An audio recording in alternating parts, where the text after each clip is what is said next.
So Mike, how long have you been fishing this area? So I grew up here.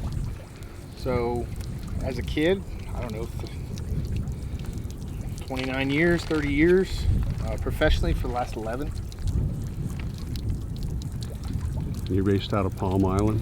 Yeah, we run a booking outfitter out of Palm Island Resort, which is a 2-mile beach to bay resort on the barrier island of really what's called Night Island.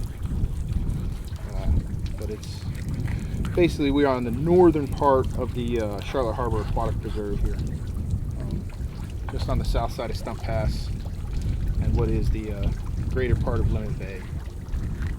Now today we went inshore looking for snook and mangrove snappers. Yep. A little bit tough conditions after the weather the last few days. Yeah, it was. You know, our fishery here is based on clean, clear water.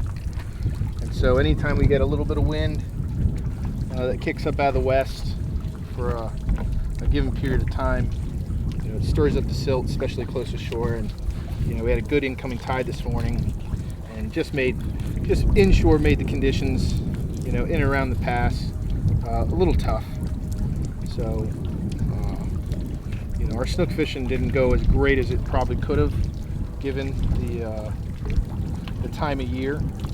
Summertime is a really good time to do just some general catch and release snook fishing. But that being said, you know, we made the best, I think, of the day we had, and I think that's what it is. You know, day in, day out.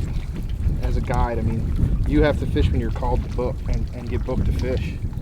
You know, you can't pick your days. So it's about, you know, being able to transition from one discipline to the next and, you know, let the fishery talk to you and do the best thing for that day. Now, you all had a really rough year last year with red tide. We did. Yeah, it was tough. And a lot, you mentioned that almost all the inshore, well, I guess all the inshore fishing for game species is catch and release. Everything. Probably for a couple years. Well, they've got it set to be reevaluated by the FWC in May of 2020. But I can just tell you, you know, it's not just my sentiment, but most of the guides here locally that, you know, it's gonna take a couple of years.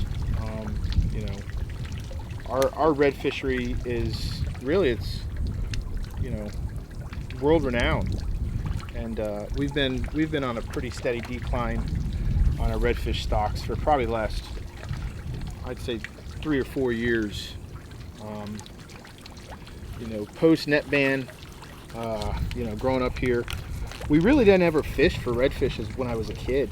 You know, we always went snook fishing. We always caught our bait and went to shorelines and did the thing. And it wasn't really until, I would say, maybe the early 2000s, 2001, 2002, that we started to see a lot of these fish congregating back on some of our grass flats. You know, where it wasn't just you were catching fish on a shoreline just by circumstance. You started to see some of these fish, you know, acting like redfish again, moving over grass on intermediate tides, you know, moving off edges, sitting in potholes, and, you know, seeing big numbers, groups of, you know, 60 or 80 in the spring, and groups of 150 to 300 fish in the fall, you know, when they're pre-spawn. And so that made, you know, redfish tournaments and all that kind of stuff pretty popular in our area. And they got fished pretty hard for a good number of years. And it was good. I mean, there was springtime, you could almost just, you know, throw a dart at a map and go fish that flat and find the group of them. And we had a freeze in 2009, 2010 that beat our snook population up pretty good. So they got hit with a moratorium for about 3 seasons, and that put more pressure on the redfish.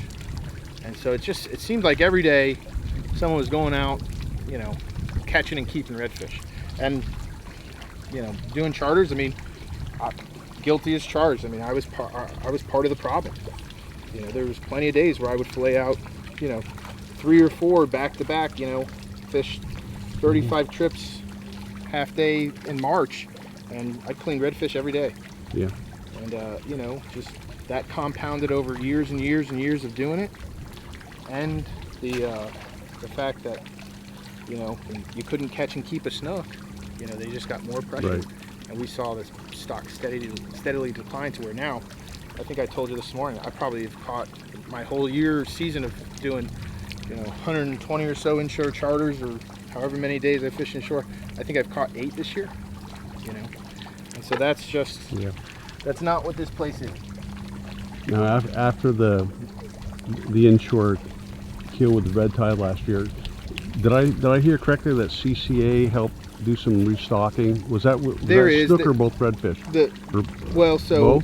Mode is doing the snook restocking. Mode, okay. And CCA, there is and there's actually a guy that's trying to get a restocking program going here in Charlotte County.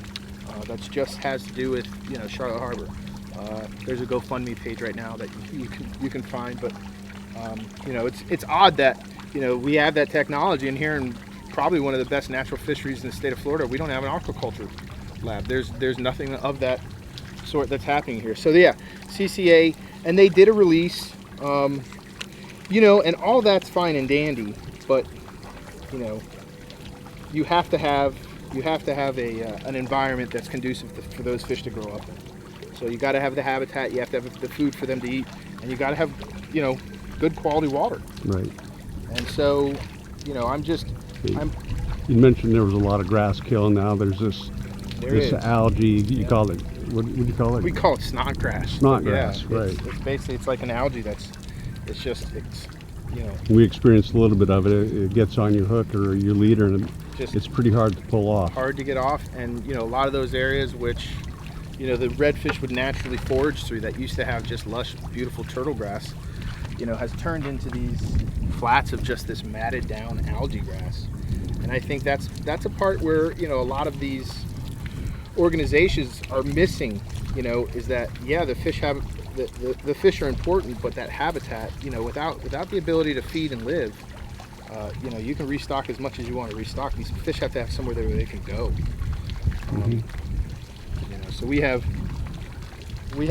definitely some room to grow, I think, in our own local infrastructure. I think it's you can't look at just what happens with the Lake-O discharge, or the things that happen agriculture and phosphates. You got to look locally. It has to start locally. Englewood's it's a small little town, but we don't have a sewage treatment facility. There's one in Rotunda, but the town of Englewood, they'll build 1,500 houses this year, and they'll all be on septic tanks.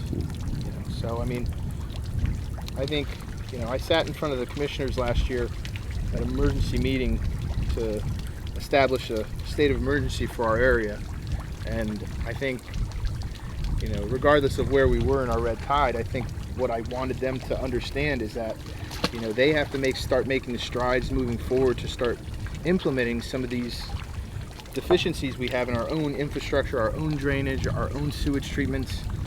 We've got to start, because there's no less people coming. I mean, they're coming. So if we're still putting houses on septic tanks in another 20 years, I mean, I'm not sure where this is going to go. I mentioned to you that I interviewed Daniel Andrews with Captains for Clean Water. Yep. That program really seems to have taken off like gangbusters in the last year. So much he quit his job as a guide to it has. run that full time. There's a need for that. When you look at politically, what's happening here, I guess in all politics nationwide, not just in the state of Florida, but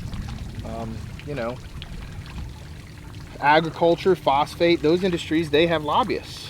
There's people out there lobbying politicians day in, day out for, the benefit of those businesses.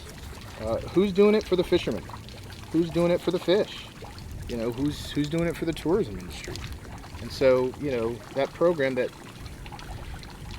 he came up with, in this day and age, someone has to do it. He says he's got members in all 50 states. I can imagine. Yeah, I mean, who doesn't want to come down and have a sunny vacation and catch fish in the state of Florida? Clean water. Yeah, and that's it. I mean, this is really, as far as I used to use a catchphrase. It's the best time you can have without a passport. I mean, if you can't come here, and I mean, the Keys is just, you know, growing up as a kid in Florida, the Keys is great, but it's pretty commercialized now. You know, I mean, it's definitely not what I remember when I was young. And so this is kind of like, we're still, you know, Sarasota's getting big, Fort Myers is huge, you know. I mean, we're still kind of the last little, you know, I guess you got Homosassa, Crystal River, Steenahatchee, those places, but we're the last little bit of Florida that I guess you get the best blend of both, like nature and amenities, that hasn't been developed. You know, like just hit with the big, you know, franchises and big box stores, and, you know, where everything's just, you know, it's just blown up. You still get that small town feel when you come here.